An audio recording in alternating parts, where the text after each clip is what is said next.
Genesis 21. The Lord was good to Sarah and kept his promise.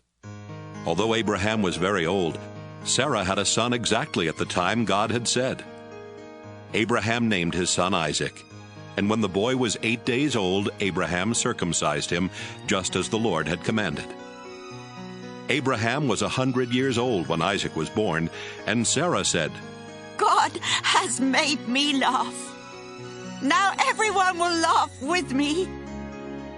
Who would have dared to tell Abraham that someday I would have a child? But in his old age, I have given him a son. The time came when Sarah no longer had to nurse Isaac, and on that day Abraham gave a big feast.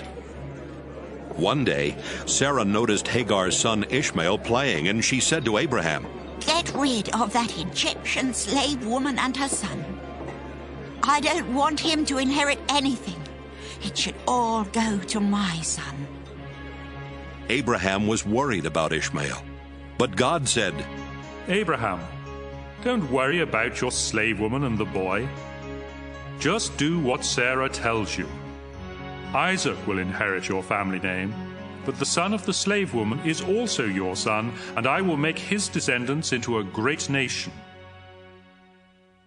Early the next morning, Abraham gave Hagar an animal skin full of water and some bread. Then he put the boy on her shoulder and sent them away. They wandered around in the desert near Beersheba, and after they had run out of water, Hagar put her son under a bush.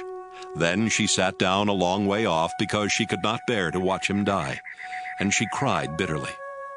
When God heard the boy crying, the angel of God called out to Hagar from heaven and said, "Hagar, why are you worried? Don't be afraid. I have heard your son crying. Help him up and hold his hand, because I will make him the father of a great nation." Then God let her see a well. So she went to the well and filled the skin with water, then gave some to her son. God blessed Ishmael, and as the boy grew older, he became an expert with his bow and arrows. He lived in the Paran desert, and his mother chose an Egyptian woman for him to marry. About this time, Abimelech and his army commander Phicol said to Abraham, "God blesses everything you do.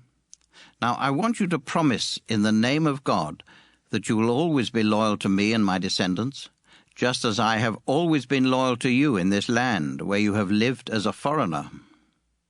And so Abraham promised. One day, Abraham told Abimelech, "Some of your servants have taken over one of my wells." "This is the first I've heard about it," Abimelech replied. "Why haven't you said something before? I don't have any idea who did it."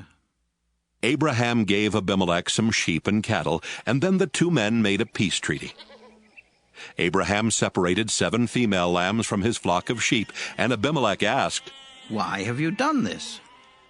Abraham told him, "I want you to accept these 7 lambs as proof that I dug this well." So they called the place Beersheba, because they made a treaty there.